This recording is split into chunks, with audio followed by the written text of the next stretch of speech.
What's going on? What's going on? Brutus here, bringing you another perfectly imperfect video where we focus on attacks that don't go according to plan yet still pull down the 3. We talk through why it didn't work out, and I like them because you get to see how the attacker adjusts on the fly in order to pull down the 3, which I think is a skill overlooked by most. YouTube is saturated with overkills and bagging spells and things like that, and those are great strategies, and you know, overkill I'm a fan of, but I think it takes more skill when a plan doesn't go according to plan and you have to adjust on the fly. So let's go ahead and talk about them. Up first we have Belo de Bear, and what we got here is a attempt for a suicide swap. So we got the BK just to tank for a little bit, saving some DPS. BK ability used right away. Here's the line. As soon as that BK gets downward into this camp right there, now he's gonna, as soon as he's gonna aggro the queen, and watch here, doesn't use the poison on her, and his BK ability fizzles out, and he loses that battle. So the queen stays up. Meanwhile, he's got to get the CC out because it's a Lalo attack. Got to deal with the CC. He puts one loon out, gets a partial lure, realizes he's got to get a full lure. Another Tesla pops out, and he doesn't get any of it. So now he has to commit a spell in order to get this out, and a couple more loons than he wanted to.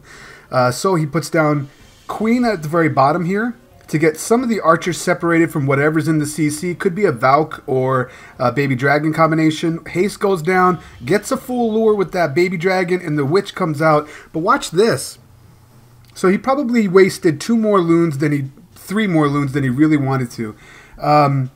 His queen is already wounded, and these Larrys come out, occupy her. Thank God he takes out the Baby Dragon, but the Witch is going to win this battle.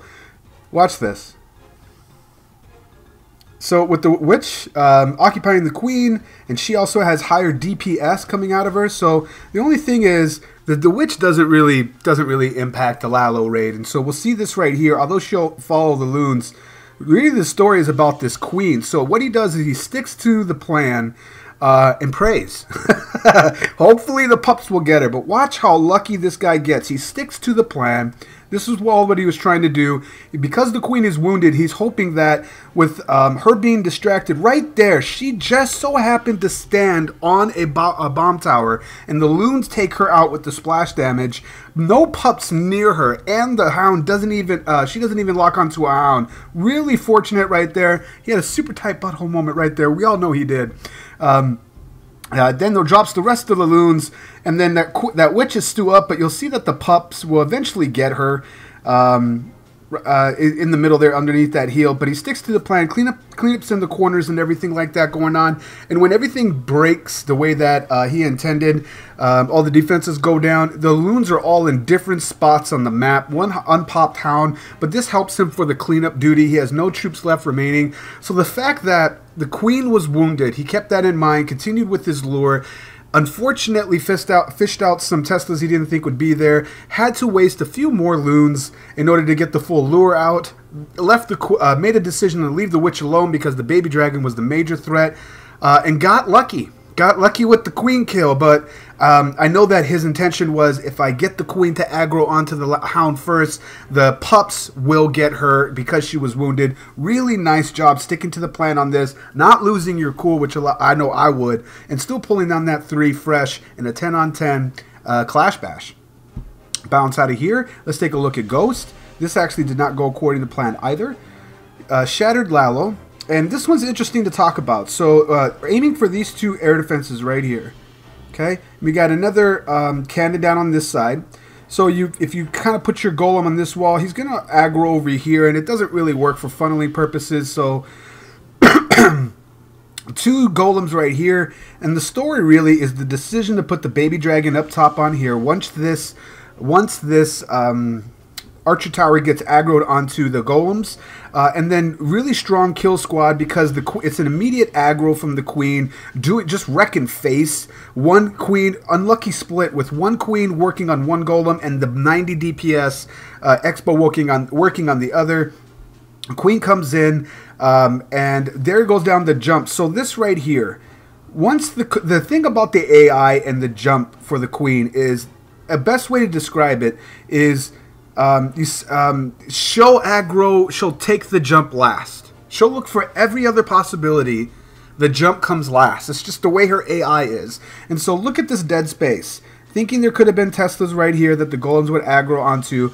They were supposed to push downward. That air defense completely will go down. But because there's going to be a void here shortly that the BK enables, the queen doesn't take the jump. She aggros onto the camp. Excuse me. And you'll see how a wizard comes in to try to stop that. It's already too late though. So she's not going to get this air defense. So at this point, and it's a hound, that air defense is down, but the decision to stick to the plan and holding on to the heel and not bringing three hounds for this, the decision to drop a max hound on this one because it's uncovered by another air defense, and a max hound can take a double trapped AD and still sit there. That means that'll give them just enough time to bring down all this, but that baby dragon is really the story here. To start the Lalo right there so that the archer tower doesn't aggro onto it. Even though the wizard tower doing splash damage it doesn't really matter though. There's no traps ending up being on that section over there. And that max haste just does quick work of that section. Meanwhile, the second hound in his army, there goes one Sam.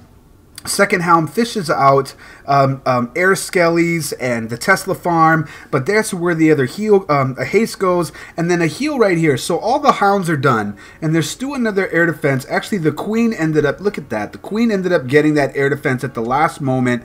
But if there was still that third air defense there was enough loons here that they would have walked through slowly, all healthy as get out, to overcome the last section of the defenses here. One archer in each corner, and keeping 2 loons for the trash ring, and then the far hut on the far 3 o'clock position. Once the air defense goes down, then you know you're safe to drop them on high hit point storages, as well as corner huts that might be, so you're not fighting the time. This one was not fighting the time. There's at least 40 seconds or 35 seconds remaining. But hopefully those talking points were helpful for you, especially why the queen doesn't take the jump. You have to treat her like a bowler, and the best advice is imagine that list of priorities of what the queen will take. The jump is the last thing she'll do. She'll look for everything else before taking a jump. And if you're going to jump into a void, if there's no structures there, she definitely won't take the jump. And that's what we saw with this one as well. Hopefully, once again, it's Brutus reminding you, you got to be better than a double, and we will check you next time.